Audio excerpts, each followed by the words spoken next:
Morning and welcome everybody to the Nairnshire Area Committee of the 5th of August. We'll start off with if there are any apologies. I don't think there are because all three councillors are present. So from that we'll move on to declarations of interest. Are there any declarations of interest or transparency statements? I believe we have received a transparency statement from yourself, Chair. Yes. If you wish to talk to that. Okay. In the interest of transparency, just to say that I sit on the Inverness and Cromarty Green Freeport Monitoring Group, which is a Highland Council group. So it's just purely for transparency. Okay. So if there are no other transparency or declarations of interest, we'll move on to item 3, which is recess powers. And the committee is invited to note that the recess powers granted by the council at its meeting on the 27th of June 2024 have not been exercised in relation to the business of the Nairnshire Committee. So are we agreed to note? Okay, thank you. Now we'll come on to the good news, and it's always a pleasure to do this. First and foremost, I'd like to say well done to Mr. Alistair Usher. He's been appointed President of the Royal Caledonian Curling Club. That's the RCCC, and it's a great honour for Alistair, the Nairn Curling Club and the town of Nairn. Alistair will serve as President for 1 year. Continuing on the sporting theme, I just want to forward the committee's congratulations to Callum Scott from Nairn, a member at Nairn. He did so well and was the leading amateur at the recent Open. So well done to Callum.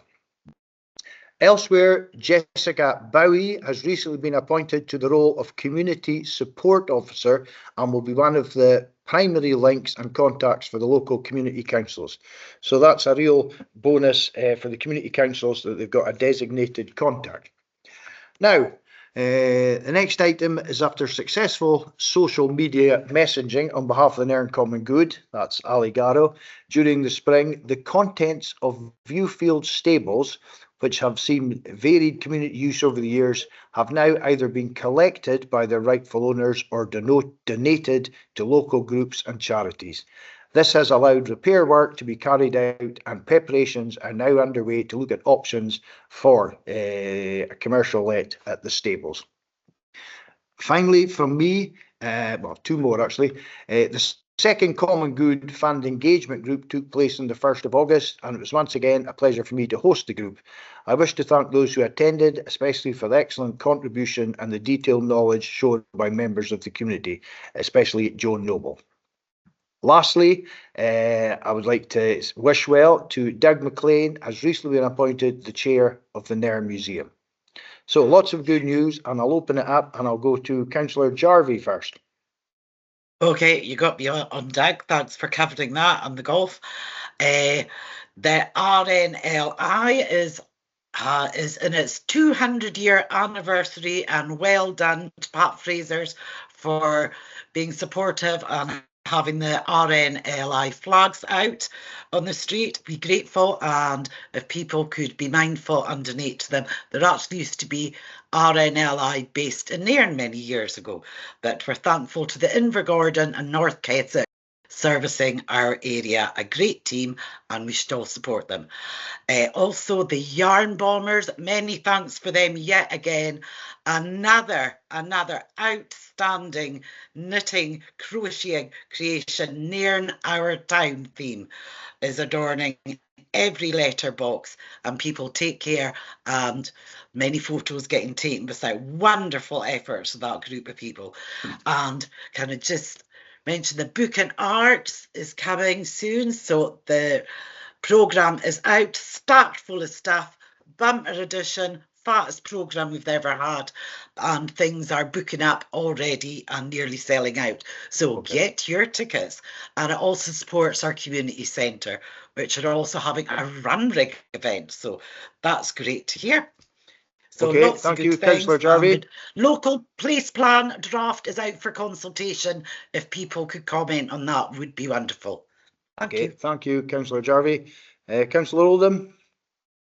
Yes, thank you, Chair. You've covered, between you and Barbie, you've covered a lot of issues. I do have a couple of things, both on casework, which several of us have been involved with.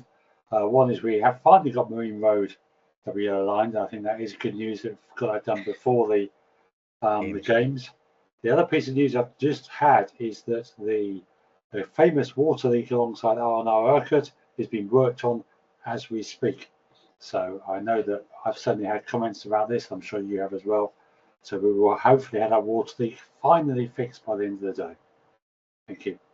Thank you, Councillor Oldham. I'll just comment on the water leak. I've had representations made by ex-convener and Nairn Councillor Sandy Park, so you can imagine what that was like. Okay, Councillor Fraser. No, I've nothing. You've covered everything in the last 2 minutes. I'm also having a problem with my sound. It seems to drop out every few seconds. I might disconnect and reconnect if you're wondering what's happened. Okay, thanks, Okay. Ed. Right, thanks, Laurie. Right, we'll now move on to item 5, which is the Inverness, Cromarty, Firth, Green, Freeport. And we're delighted to welcome Callum McPherson, the chairman of the ICFGF, or as we know it, the Green Freeport. So I'll hand over to Callum and we'll look forward to hearing from you. So nice to see you again, Callum. Thank you, everybody, and thank you for the opportunity to talk today. I guess really, rather than do a very long presentation, and I'm sure you're all used to multiple slides on various topics, I thought I would give you a very brief update and then allow an opportunity just for questions or discussions, or indeed, and something I would value as ever, is just your advice on things, just about how to engage with the community, perceptions, all that kind of thing. So it's hopefully today is more about me listening and learning than me talking at you. But just by way of introduction, just where we are in the process, you'll all be aware, I'm very grateful to the Highland Council, not just for the work we have had over the last 3 or 4 years and getting the Freeport up there and presented, but also in the member support that we got in early June to allow us to sort of progress.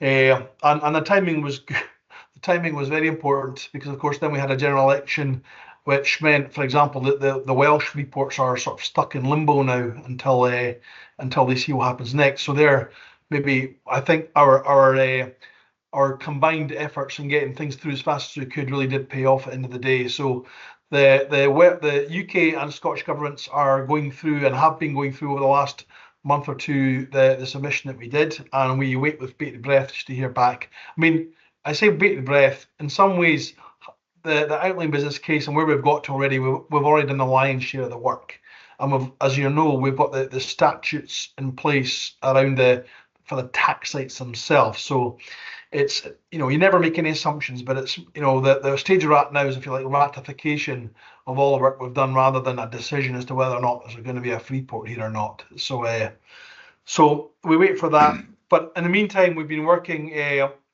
on probably 2 main issues. One is on skills, because we've obviously a recurring issue, which just is where we're going to get the people from, how are we going to make sure we've got the right kind of jobs and the right kind of skills, how can we make sure the local supply chain are getting the best out of things. So I've been working obviously with Port of Ardeshir and Port of Inverness and the other ports as well, just around what's looking like the incoming job investment's going to be and how we can skill up. And we've been meeting with the schools, obviously Highland Council as well, and people like Skills Development Scotland, Department for Work and Pensions, and everybody to look at a sort of strategy for the area. Because obviously, for me, I'm in it shamelessly to help locals, being a local and want to try and get as much opportunity for the future, especially for those young people we want to retain in the area. So there's a lot of work going on in that. And lastly, just on communications, we've got another community newsletter coming out, which we always send to the members as well, and to all the community councils, and where I've got another few meetings lined up with community groups. One of them being the University of the Third Age. I don't know if any of you have come across U3A. I always get they're generally an older group of people who are interested in local developments and politics. And last time I was in a room with 80 or 90 predominantly pensioners, and let me tell you, I got a very good grilling. So they had some really insightful questions to ask. So we've got more community engagement on the way, but also meeting with obviously like yourselves to kind of just get that touching point, see where things are at. So it's still work in progress, ladies and gentlemen. If you like, we're still not quite the starting line, but we're not that far off it. So this is a longer game, and things like housing, skills, and all those elements are ones we know we're all going to have to work together on to solve. So, so that's my very brief introduction, Chair, and hopefully that's enough to allow plenty of questions. Okay, Colin, thank you for that. I think one of the benefits here in the paper you've brought today is just the scale of the development involved here and the prosperity that the Green Freeport will bring to the Highlands. And if you highlight, you know, Haventus got a further 100 million of investment from both Scottish, the government and the UK government, and also apologies for my mispronunciation, Sumitomo Electrics. They started working there on this 350 million subsea cable manufacturing plant. This is fabulous investment in this area, and it really is on the cusp of a really prosperous time. I was encouraged to see and highlight the opportunities presented locally by the Green Fort. One was the Buy Scotland Social Pledge, which is organisations for social enterprises and other third sectors. So it's opening it up to them. And also, and this is very important, you're members of the FSB. Now, I thought that was good because then the supply chain opportunities for local businesses. So on that basis, you've done these various things. Is there going to be a sort of portal, a focal point for the supply chain? How is that actually going to work? Because yes, you're part of the FSB, but how would specific businesses find out that if they could get engaged and actually generate some work from the Green Freeport? Well, I mean, I've been to quite a few. We've had a couple of meetings of the FSB where we've invited members to come along and sort of explain to them what kind of opportunities are coming along and how they might access them. What I'm quite keen to do in some ways is not create, so if I can work with, say, the Federation of Small Businesses or the Chambers to help create, you know, a portal, or I'd rather do that than us create another thing. But it may well be we have to do that, Michael, just to make sure that the messaging is getting out there. So for I've had a contact from a lot of small businesses saying, how can we get involved? How can I, for example, help provide accommodation to some of these companies that are coming in? And in all those instances, what we do is we direct them personally to the site operators or the site managers or that kind of thing, so that they're connected. But I think as we go forward, some kind of central portal, some kind of directory is important. But I want to work with the FSB and with the chambers and things like that, so that if there's a role in it for them, that'd be preferable to me than try to do that ourselves with the sort of 2 or 3 staff that I have. Yes. But I have, for example, suggested to, I know because my family are involved in small businesses as well. It'll need some of them to work together, because getting through the procurement process and these things can be really tough if you're a really small business. So I'm encouraging either Grendrick people or certain people with complementary services, you know, form a little, well, consortium's a lavish word for it, but, you know, form groups of people who've got capacity to bid for some of these things. And we've met, for example, I've had phone calls with Port of Ardisee, you know, really pressing them, and they're open to this, saying, how can we get smaller businesses involved here? I know there's specialised work, but how can we get smaller businesses in the supply chain? Because that's where a lot of the benefit will lie, in smaller businesses locally getting work out of it in the long term. Okay, I think you've done the right thing of engaging with the Chamber of Commerce, joining the FSB. That seems to cover most bases. You know, they've got big membership in the Highlands, so I think that's a really encouraging first step. So apologies, I don't want to hog this much as I do. I'll open it up to my ward colleagues. Has there anybody got questions? Babs? Paul's hand is up, sorry. Paul's hand's up. Oh, yeah, sorry, I just missed that. Sorry, Paul, I've got my glasses on. I'll go after Paul. No, apologies. Councillor Oldham. Yes, thank you, Callum. One of the things that you talk about the general election. One of the things that's intrigued me about the general election is the new Labour government is very keen on wind energy, which is a big part of what you're trying to do here. But of course, they're keen on putting a lot more wind turbines on land in England. And of course, that's going to be easier to do than to put them on floating barges out at sea. I wonder how your partners feel about the potential impact that might have on business prospects coming to us at Cromarty Firth. Yeah, no, it's a good question because I asked the question as well. I thought, is this going to divert investment to going onshore? I think one of the things that, although there's obviously a restated openness to put wind farms onshore in England, two things. One is that a wind turbine in south of England just doesn't get the same amount of wind as one sitting in the North Sea. So when I asked that question, Paul, I was told to have a wind turbine to catch the same amount of wind in England, it would need to be a very, very large one. I need to go quite clear of the ground. And despite the intent to allow progression, I think it's a real challenge. So for example, the question I was asked is, is there going to be a ban on judicial reviews on wind farms onshore in England? And so far the answer is no. So you can see it getting caught up pretty quickly in the same thing. So at the moment, it doesn't seem to have diverted interest on doing offshore wind.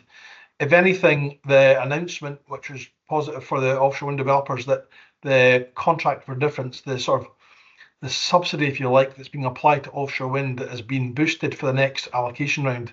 So they're being seen, the current government's been seen to be really focusing on the offshore wind. So far, it's not put anybody off that we're aware of. Grand, thank you. Okay, thank you, Callum. Councillor Jarvie.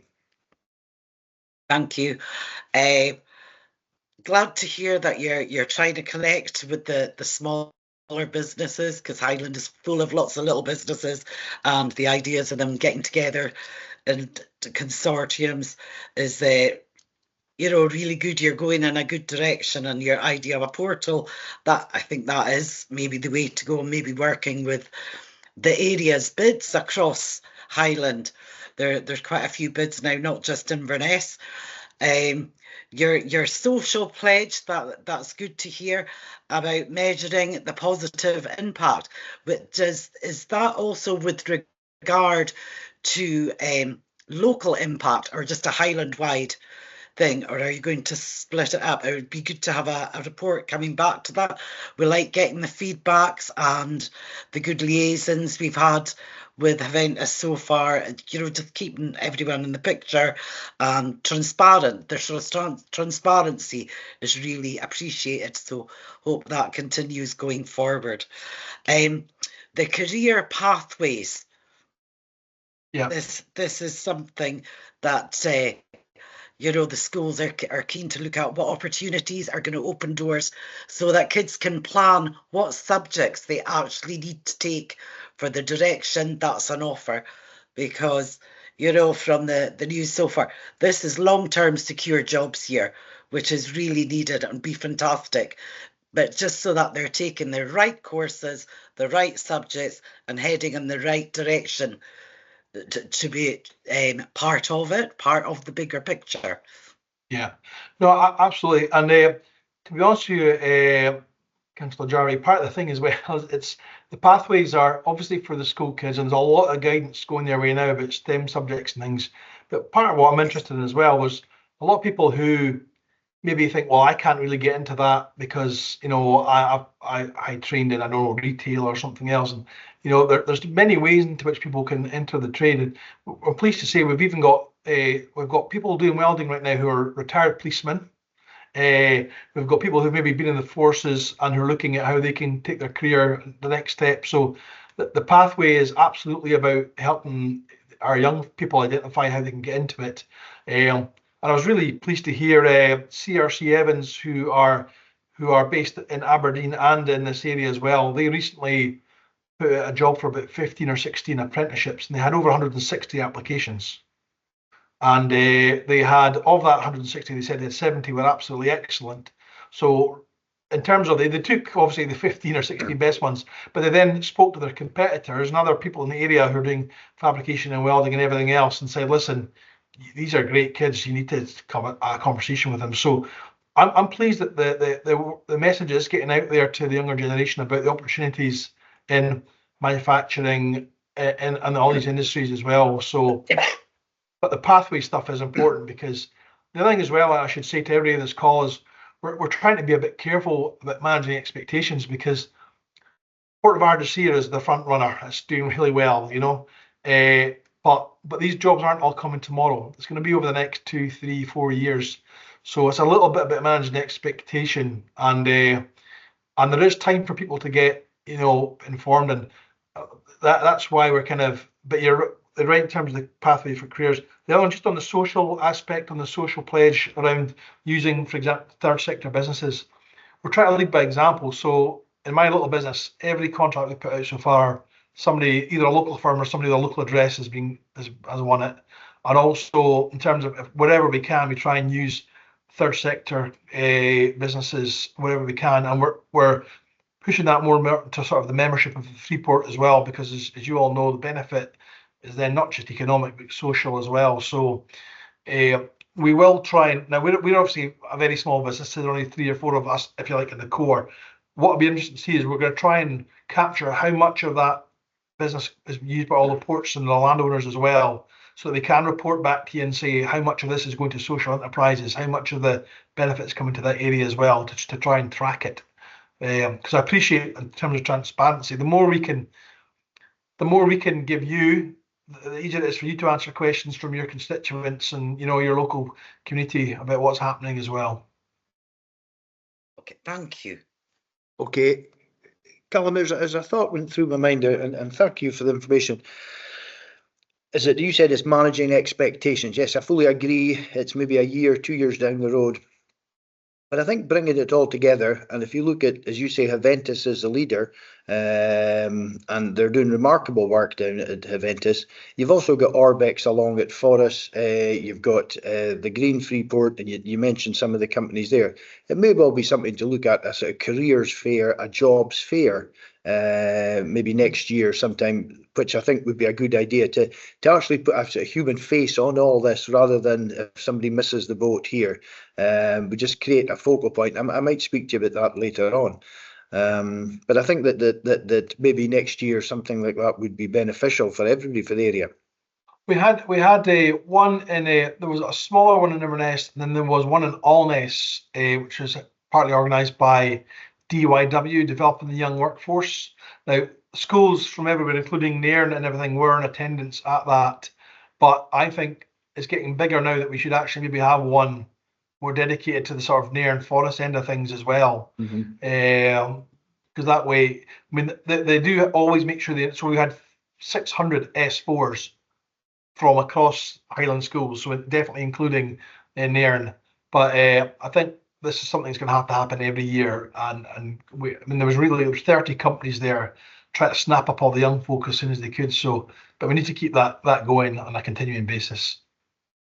Okay, yeah, I'll speak to you about that, because I've got some ideas on that. Okay, if Councillor Fraser, if you need, I see no other hands up. Councillor Jarvie. Yes, Carl. Yes, on the careers thing, an Nairn one would be really good, not just aimed at our school kids and our students, but for people wanting to upskill their job or regenerate their old skills, get back into a work. There's so much skill along the Murray coast that used to be McDermott's, and that generation that have moved to something else that maybe want to go back to skills to use down the yard, I think would do really well. So just to have it as a whole job seeker, a new career pathway thing would be fantastic for all ages. Yeah, no, that's a good point. And also, just so you know, we're also looking at the military covenant as well, because we've had so many people reach out to us who are usually quite young, who've finished their military career and are looking to, what do they do next, sort of things. So, no, point taken. There's a whole lot of people out there there's opportunities for them. Yes, Highland Council's in the military covenant, which is good. And also for UHI and Murray College to be offering the right kind of courses here to take these pathways forward, so people don't have to go away. That's our problem. People go out of Highland to learn and they don't come back. We need the wider network of support. Yes, thanks. I think, Babs, there's a drift of, I think it's something in the region of 3,000 students a year. There's a net loss to the island. So, there's work to be done with UHI and bringing it all together, which is good. So, If there's no other points, Callum, thank you very much. Fascinating as always. I'll be in touch and we'll look forward to catching up. And in the interim, well, thank you. We're asked to note the report and it's duly noted. Thank you, Callum. And also, if I may, Chair, as well, I totally accept this is a new journey. There's going to be ups and downs and challenges. I'll say to the members in particular, please pick up the phone to me anytime, because you know, you're used to engaging with communities. You hear what happens on the ground, and I'd really appreciate your counsel on this as well. So feel free to give me a contact anytime. I'm happy to catch up for a coffee. Okay, that's great, Callum. Thank you. Much appreciated. Thank you. Thank you. I'm going to go jump onto the next board meeting now, so my apologies. Right, I'll jump okay. off now. Thank you. Okay. Right, we'll now move on to item 6, and we're delighted to welcome Nick Nethercote for the fire performance report. Nick, it's over to you. Good morning, Chair. Thank you very much. Good morning, councillors. Yes, so hopefully you have all been provided with the area committee report provided by myself and have that available to you.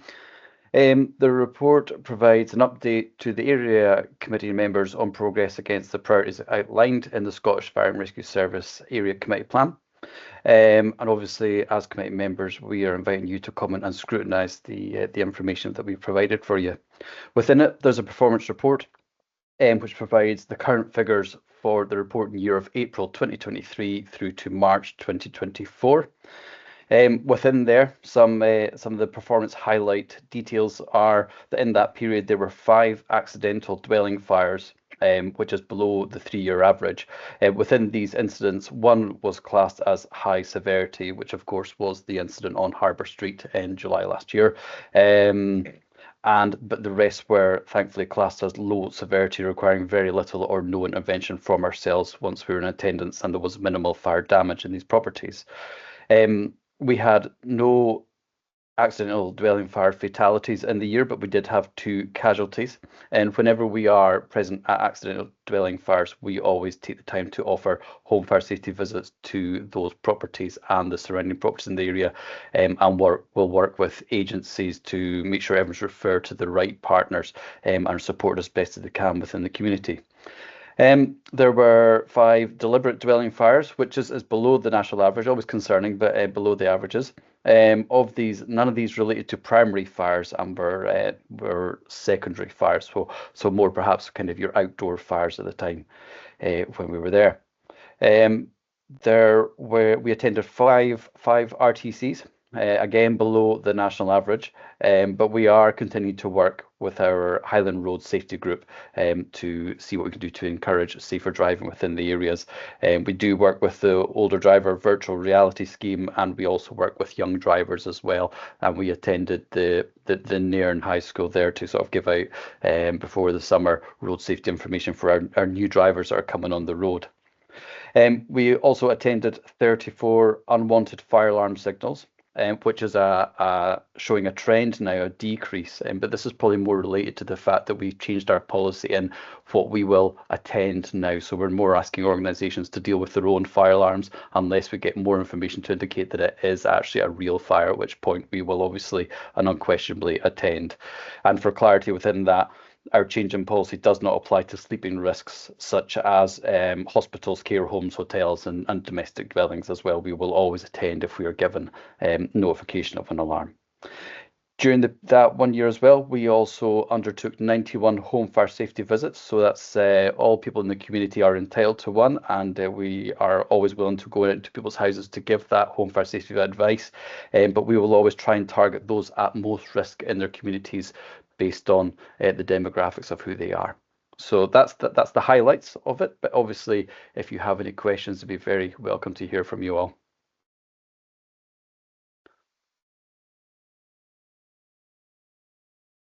There we go. Thank you for that. The committee is invited to comment and scrutinise the report. And I would just say an excellent report and thank you for that. There's a lot of detail, but encouragingly, as I see, the trend across the board is that fires are decreasing, and that is to be welcomed. So I'll now open it up, and I see Councillor Oldham has his hand up. Councillor Oldham. Yes, Nick, thanks for the report. I just have one little question. You talked about home fire visits. How do people request one of those? So we have various ways. We do work with partners and partners who are in people's homes and see people who are maybe could do with that support. We have partners who are sort of have been educated on the fact that we offer this and can offer it to householders. There is on our Scottish Fire Rescue Service website up there, it's quite clear on the front page that there is a call there that people can phone in and request it as well. And then further to that as well, like I said, whenever we attend an incident, we call what's called a post-domestic incident response. So if we are at anybody's property for any reason, so that's not just if we're there because of a fire, if we are there because we're supporting the ambulance and gaining access, or if we're there for an animal rescue, whatever reason we have ended up at someone's property, we will always take that time to offer them a home fire safety visit. And if the time is appropriate, and therefore not it's not in the middle of the night, we will then perhaps, if we have potential and availability, we will then start doing that on the properties surrounding the one that we're in attendance for as well. So there's a number of ways, but ultimately there is on the Scottish Fire Rescue Service website, there is a number there where people can phone or request it online as well. Right, thanks very much. Okay, thank you for that, Nick. Councillor Jarvie. Paul's covered the home safety visits thing. That part 2 of that question I was going to ask was your visits, is it more towards older newer property or rural property? Is there, like a balance there that you're having to address? Or so feel you need to address? It is more to do with the occupants within the property rather than the properties themselves. So because a lot of the fire risks that we have is often down to lifestyle and how people choose to live within those properties. So you can have a modern house with all signals dancing up-to-date modern requirements. But of course, if people want to smoke in their beds, then we're going to increase the chances of a fire starting. So it really is about how people choose to live in their houses, and we will give advice in the best way that suits them. Of course, there is now regulation that regardless of the age of house, there is meant to be increased, improved link smoke detection within every property anyway. So, the Scottish Government has put laws in there to support that point of early detection within properties regardless of the age of the property as well. So it's more about trying to target the people that we deem through our statistics as to who are most likely to be involved in fire, and where we can get there and do some preventative work to work with them to keep them safe. Okay, so lifestyle education, I guess. Absolutely, yes. Okay, yes. And I see the second appliance availability is 72.2%. Down on last year, I thought it was at the high 80s, the availability of that. And you've lost our female fire person. Well, we have lost her in Nairn, but that is a bit of a success story there, in that the female firefighter we did have has moved to another area. She's been promoted in her role there, and is also a whole-time firefighter in the Grampian region as well, and is actually doing very, very well with her career. So it's a great she's a great advocate that females can do very well in the fire service. We do have someone that's currently going through a female that's currently going through the recruitment process right now. We aim to have 20 in the station. We've had some very good stability in the station, which is also good. But obviously, whenever we do any recruitment, we're very open to anyone and everyone who's the right age, and it's more to do with their fitness and their availability is where we focus on. And there's absolutely no exclusions regarding genders whatsoever. Just to be very clear about it, very supportive, trying to address that balance that we should have there.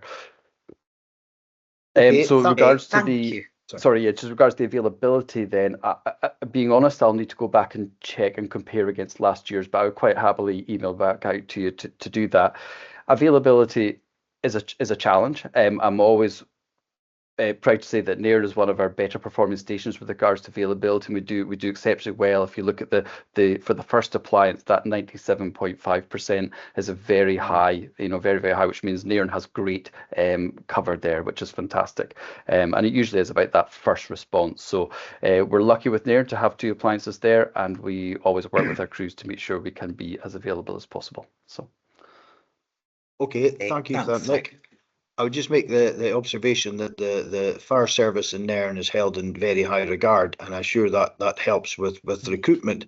There was a point that was raised at a meeting in Inverness was about retention of staff. Is that an issue as you know, the jobs we've just been discussing, the Green Freeport and the competition that will provide? Are you finding there's a lack of retention? Folk are drifting away from the fire service, or are they staying with it as a career?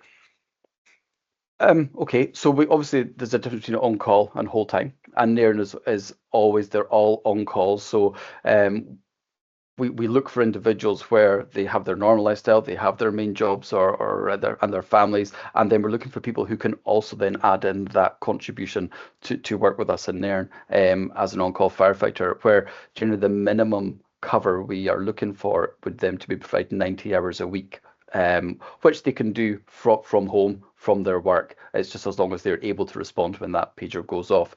Nairn itself, specifically, we are retaining very well. It's been very good. We've not had the only leaver we've had in the last year is the female we've discussed, who's gone on to do very well in the fire service. So we don't really compete with other employers or organisations in that kind of way. We just need to make sure that people can sort of work around their lifestyles to join and contribute to the fire station. In other areas, we're struggling, and that comes down to sort of just retirements, ages. It's harder to find people. Less people work in the town that they live in, which doesn't seem to be the case in Nairn. So that helps us with our high numbers that are being retained. Whole time wise, I think the retention's still there. We're doing very well with recruitment for whole time. So things like stations like Inverness and Elgin, who are the whole time stations that surround Nairn there, we're doing very well with recruitment wise for them. Okay, that's fine. Thank you. Nick, thank you for an excellent report. We've actually commented and scrutinised, so we'll thank you and look forward to seeing you in the future, and keep up the good work. Not at all. Thank you very much. I'll pass that on to the Nairn crews as well, so thank you. Thank you. Right, we're now going to move on to item 7, the winter service plan, and I think that Stephen Grant is going to give us the report. Stephen.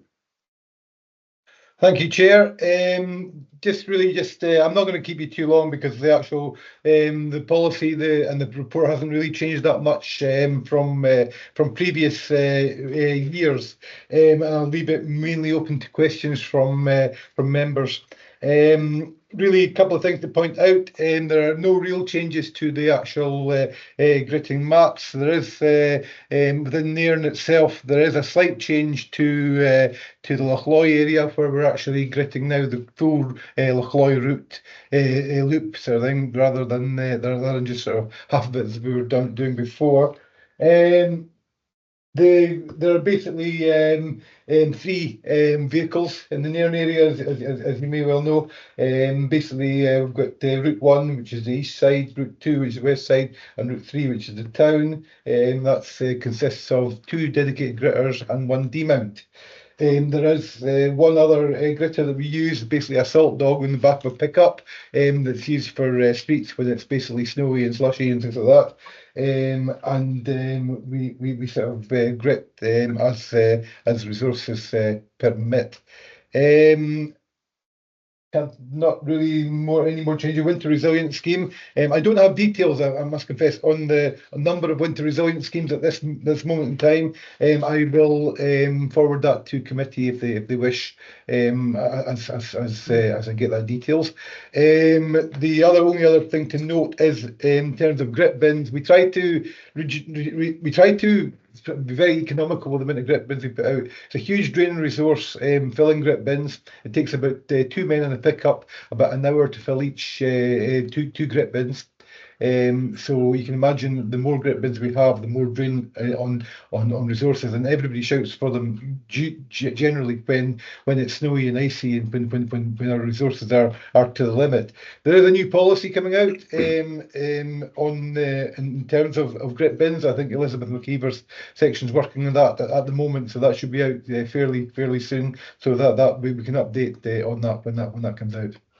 Okay, just happy to take any questions. Right, thank you for that. Before I come to Councillor Oldham, I would just make 2 points. Is on point 7, the staff establishment. We've got 12 staff, and in point 8, vehicles and plant, we've got 3 gritters and 2 tractors. I'll be monitoring this quite closely because I don't wish to see any reduction in numbers or capacity effectively. So it's vitally important that we keep the number of vehicles, if not improve, and it's maybe an aspiration to get as many more staff involved in this, but we certainly don't want to lose staff. So we'll be keeping a very close eye on that. So thank you. I'll pass over Councillor Oldham. Yes, thank you, Chair. Members will remember that at one of our first council meetings 2 years ago when we were discussing this, I highlighted the fact that we need to change the gritting routes in Loch Lomond because the bus routes had changed. And that was agreed, and that was fine. That was when Richard Portis was in charge. And in November of 2022, I asked that the map on the Highland Council website be updated to reflect the new gritting routes. I asked again in December 2023, when the map still hadn't been upgraded. I asked Mark this time in February 2024, when the map still hasn't been upgraded. I've checked today, and 2 years on from when we started this, the map, if the member of the public goes to the Highland Council website to see what the gritting map is in there, it still shows the map from the winter of 2021, not the map today. Now this becomes a problem when I get phone calls and contacts in the winter asking why they're not gritting a road, for example, Osprey Crescent, because it's shown on the map on the Highland Council website it's been gritted. And it's not a secondary route anymore. So can we please, before this winter, get that map updated so we do actually have an accurate map on the council website of where we're gritting? Thank you. Absolutely, yes. I take that on board. I will take that up with our HQ and get them. The actual maps have changed in our gritting map, so I don't really see should be a huge problem. It's an IT issue. I shall take that up with our HQ team. Okay, thank you for that. I have to say that's extremely disappointing that there's been that time lag that this hasn't occurred. Could you take that upon yourself, Stephen, just to inform Mark, our ward manager, and the 4 councillors of when the changes have been made on the website, because that would be very, very helpful. Yeah, I'll do that. Yeah. Okay, thank you. Right, there's no other hands showing. So on that basis, we've been asked to approve the winter service plan. So are we agreed? It's approved? Yep. Thank you. Stephen, thank you for your report. Much appreciated. Thanks very much, members. Okay. Thank you. Now we'll move on to the Nairn Common Good Fund, item 8. Now there's 3 sections in this, and I broke it down to accounting, support for Nairn Community and Arts Centre, and thirdly, coastal erosion. So I think if we take the first one, accounting first, Mark, have you anything you wish to say, or we're just going to open this up? Yeah, thanks, Chair. It's just really to point out that we're with the new financial system in place, the Q1 data wasn't fully available yet to be used. So the recommendation from the finance team was to use Q4, but the future area committee will take the Q1 and we'll get back in sync of reporting the financial details as and when.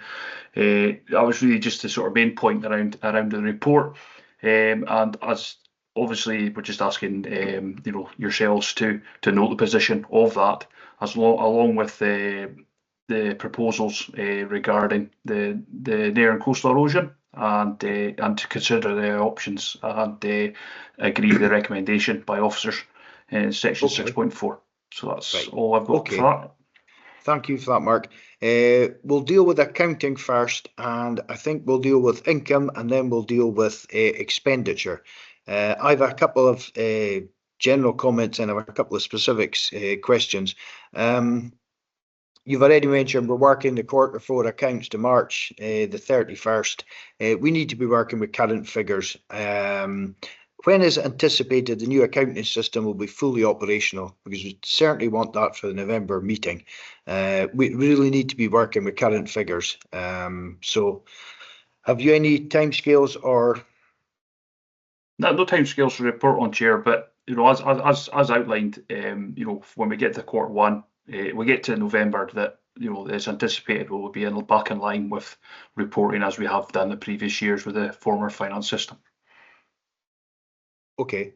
Now, before I open this up, just making a point, the anticipated, bearing in mind these are unaudited accounts and, you know, things may change, but the anticipated usable reserves for the year end, it's 968,000. That's nearly £1 million that we have as usable reserves, and that's impressive.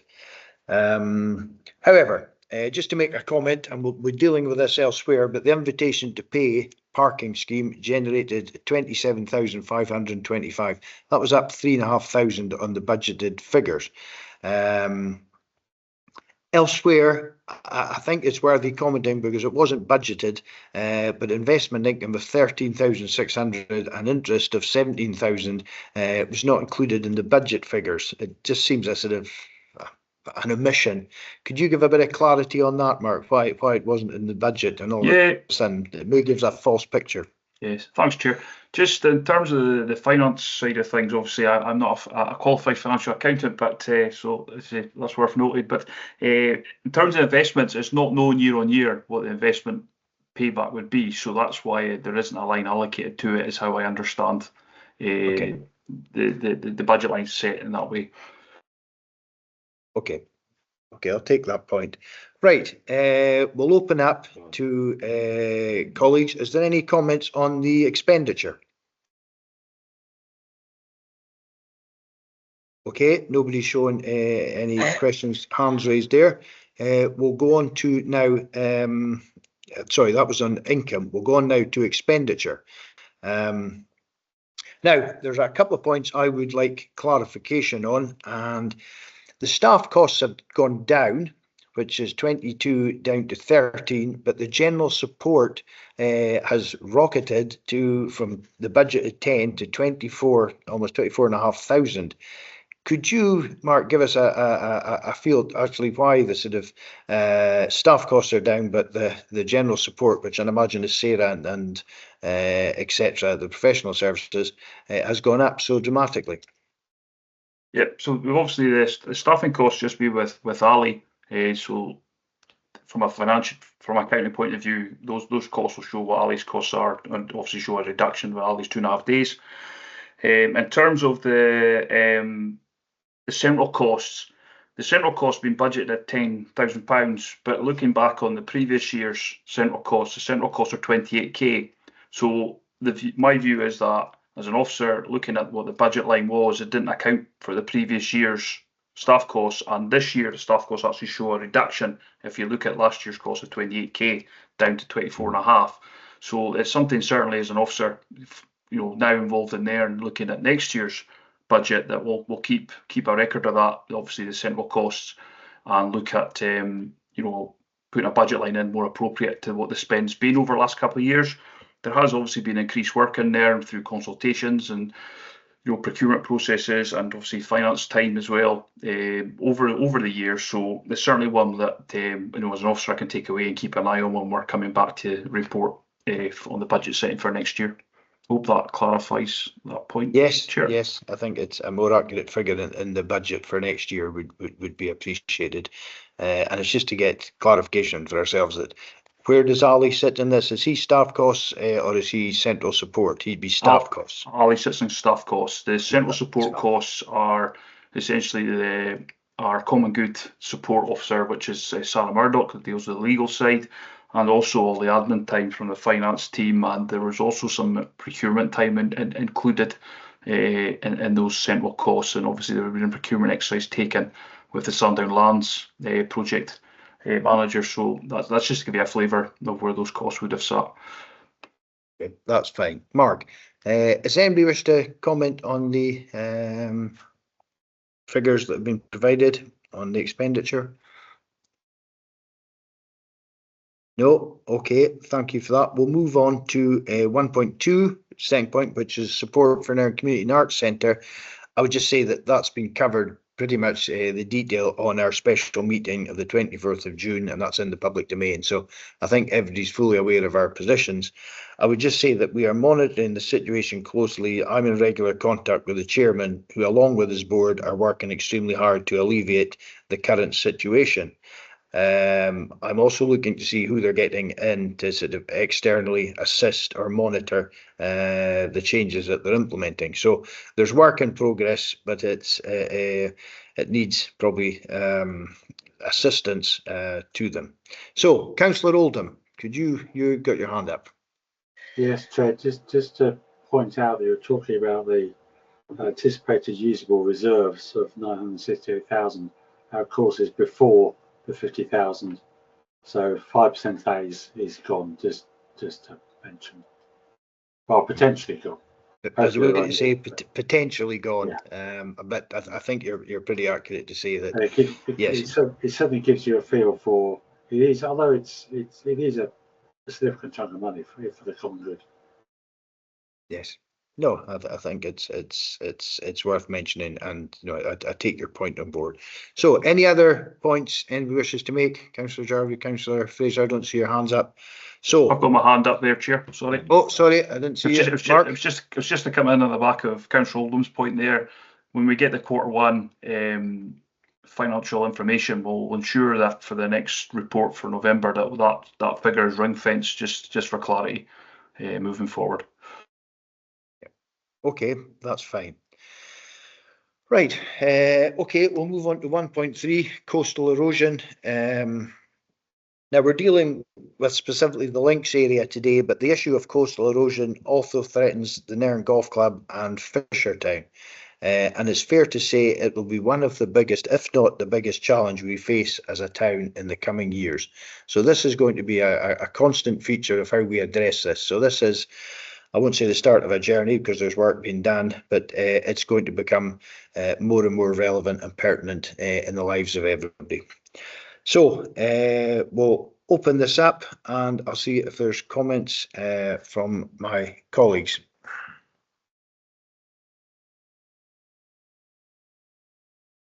Paul? Oh, go on then.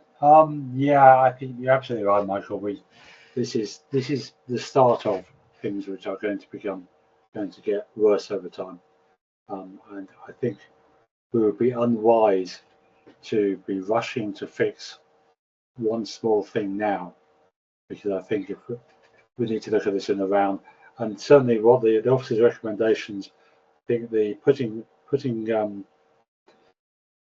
it into the budget for next year, so at least we are covering ourselves for if we do have to take action, is a sensible way forward. Okay, yes, Paul, and a sensible point.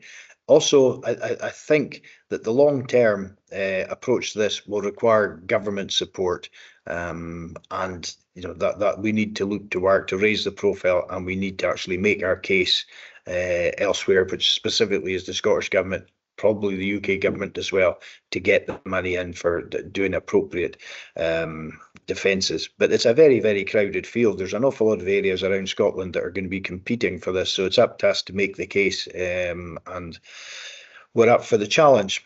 So I'll turn to Councillor Jarvie. Thanks.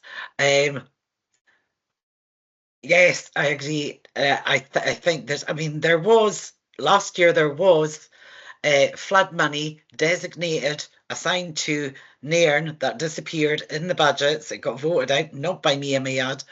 But I think to reinstate that flood money, given that there's a 2 billion loan on Highland Council, because that vote came before the 2 billion proposal. And I would say we throw it back to Highland Council to lobby both UK and Scottish governments, as you say, for funding for flood defences around our coast with climate change. It's a significant ambit and massively would kill our beaches and our fronts at Nairn. I would also like to know, I would quite like to has the wiring in what already is there so that that doesn't disappear being considered? You know, like the gabion baskets hold that stuff in place, even though some are damaged, it still holds the rock armour in place. Can we get a quote to look after what is already there before that disappears? Because it really has disappeared a lot. Given that some is probably under the sand and might get thrown back, but just not to lose any more, I think would be a point of wisdom. How many quotes were gained for these quotes for these other two options of work? I don't see the point in moving a path back for £20,000. I think that'll just create a bay and create a different type of erosion that will widen that. It's not saying putting rock armour in there, and it isn't saying if that, you know, is that to be a level path, because it's kind of undulating there as you get into the where the patting is. I'm guessing that's where the area is.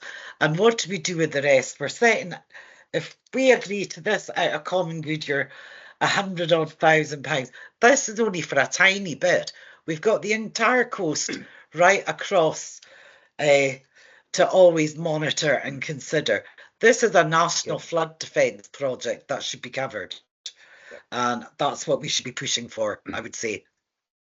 Okay, thank you for that. I would say first and foremost, I don't think a piecemeal approach is the way to do this. I think we need a long-term strategy, and that means involving with the Scottish Government, UK Government, the appropriate agencies. We really do need a long-term strategy. As regards your comments on the budget, Kat, and I hate to get sort of semi-political here, as happens in all budget negotiations, if you wish to save the several £million that were cut from the flood defences, what would you cut to save that money? Because there's no such thing in administration as a free lunch.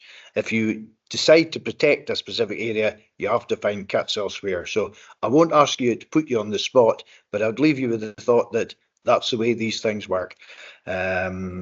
So we now have 2 billion in the budget. So there's your money. Well, that's for a specific area. Yep. For schools, that's for schools. Right, I'll come to Councillor Fraser.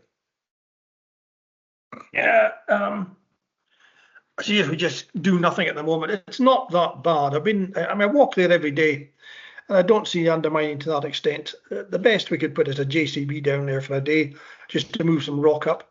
But we've also got the harbour, and we've got some groins walls going out into the sea, and that gives a fair bit of protection, which doesn't provide protection further on to the likes of the golf club. They get the full force of the sea against their bays. That's why they have to spend so much money trying to stop erosion.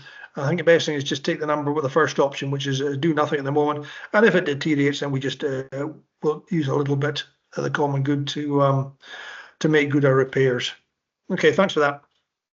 I'd make the observation, Laurie, that one of the challenges that the golf club faces that, you know, ultimately rock armour can only protect it so much. There'll come a time that rock armour is not effective against the level of coastal erosion, and that's when the real problem arises.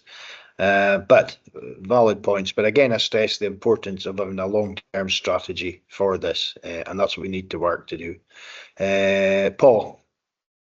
Yeah, sorry to come back a second time, Chair, but like you, just want to underline some things. The thing that was removed from the budget was the preparation so we could bid to Scottish Government for money for prevention schemes. Scottish Government confirmed earlier this year that they are no longer providing any money to flood prevention schemes. So if we were spending money on that, if we continue to spend money, it would be of no benefit to Nairn at the moment. Until such time as either Westminster or Holyrood actually says there is money available, and there's no point in us trying to devise schemes we cannot afford. Okay, Paul, a good point, well made.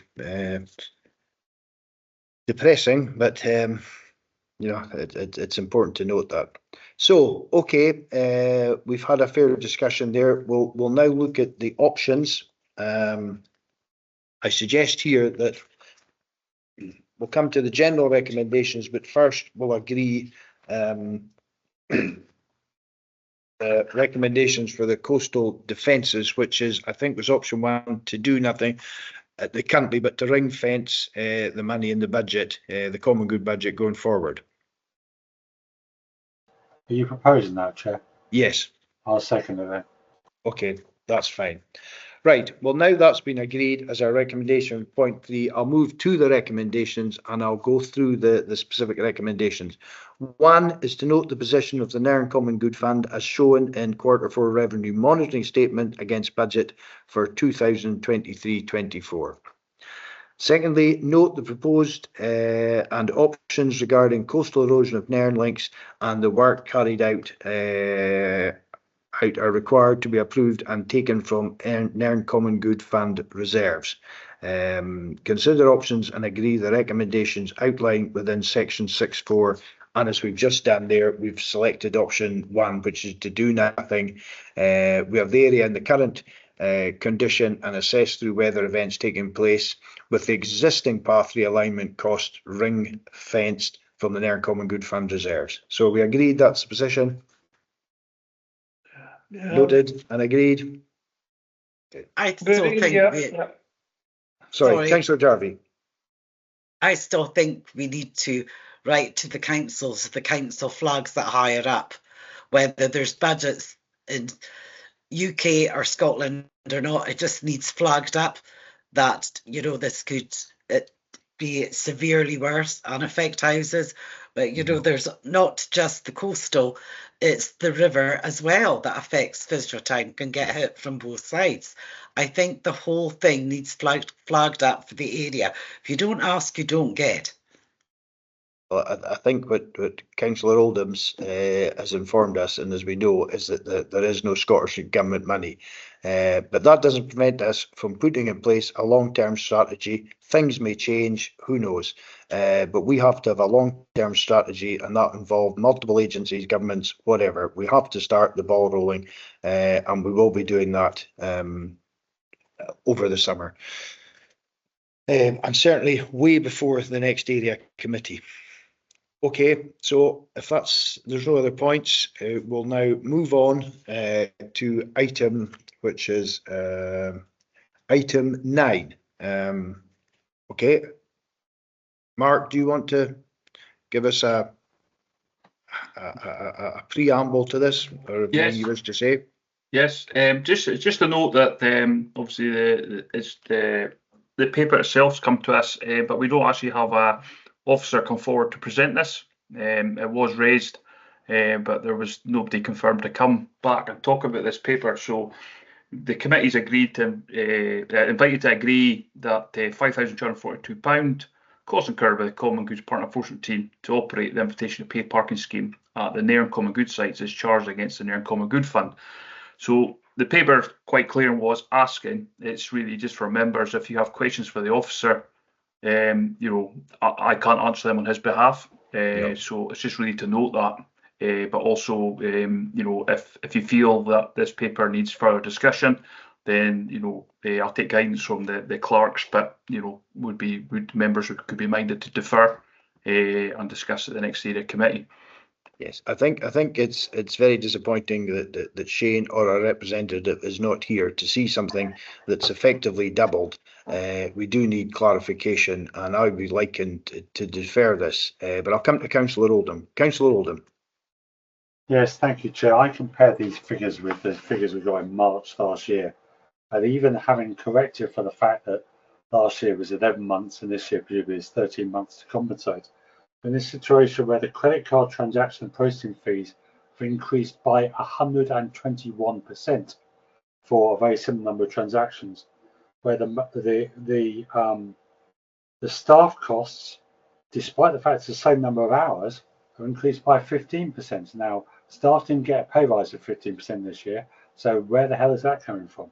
And overall, the overall cost of this has gone up by 29% for a very similar number of transactions. So I have some serious questions about why we've got an increase of 29% over the previous year on what appears to be basically the same sort of volume of transactions as before, and with staff costs not having increased significantly. Yeah, in essence, Paul, and I totally agree with you on the two charges. We need to get a breakdown on these figures, and the comparison with last year means that I'm very keen to defer this. So, Councillor Jarvie.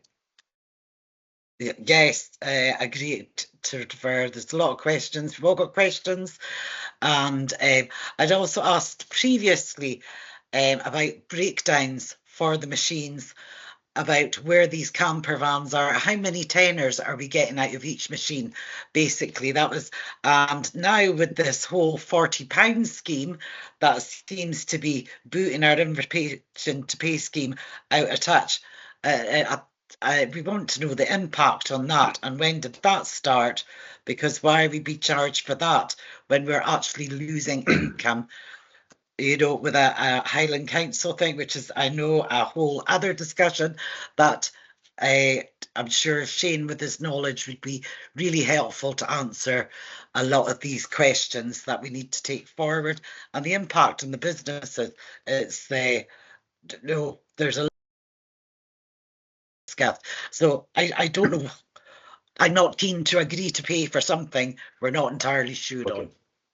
I think 2 points here, and thanks, Babs. 2 points. One is we'll just agree on a deferment. Is that agreed? And we'll request Shane to come back as soon as possible. And then the second thing, which the four councillors, we are writing to Alan Gann, who's the Assistant Chief Executive, to take issue with the new scheme, which is the £40 weekly ticket, and how this is actually taking money away from the Nairn Common Good invitation to pay parking scheme. That's a real concern. There are other concerns, but for the purposes of this, that is the main concern. We're losing money because of the scheme that's been put in, and we're writing to complain about that. Also about unfair competition with commercial operators. Yes. So if we're agreed on that to defer, we're agreed, we'll move on to item 10, which is the proposed permanent traffic order. So have we enough, sir? We have is it Mary McDonald? Yeah, Mary McDonald, yes, Mary, yes, yeah, sorry, my me. apologies. Hi. Yeah. Yes. I don't really have I put a report in, so I'm not sure if you've had a look at that. Yes. I'm really just to support that and hope that you will support putting in the proposal. I can go over the proposal if you like. No, I think we've got it in front of us, Mary. Yeah, yeah. It's a good paper. It lays it out well. We've all read it, and no, it's fine. It's just you're basically here, unless you've anything new to say to answer any technical questions that the members may have. Personally, I think it's a very sensible proposal. The increase in HGV traffic, I think it makes sense. So I'll open this up, and I'll go first to hands up. Councillor Oldham. Yes, thank you, Chair. You have received an email from Nairn River Community Council. In fact, I was already going to raise this as an issue. I believe, and I'd like to propose to the committee, that we recommend that the 40-mile-an-hour limit be pulled further back so as it starts at House Hill. Now, if you look at that road, you'll notice that the bend that is between House Hill and the proposed start of the limit has an advisory speed limit of 30 miles an hour already. Bear in mind, there's a 60 limit. So I see no reason why we should, and it would presumably incur no additional cost to do it in this way. We put the 40 limit out to House Hill. This will also have the added benefit that we have an increase in pedestrians who are walking from Nairn out to House Hill. They're currently having to walk along the line of road which is a national speed limit with no pavement. So that's my proposal, is that we move it back to House Hill. It does go beyond. You mean the House Hill, the where the cafe and that is, yes. Paul? Yeah. It does go beyond. It goes to there. That's not what your map says in the appendix. It has it around the corner. No.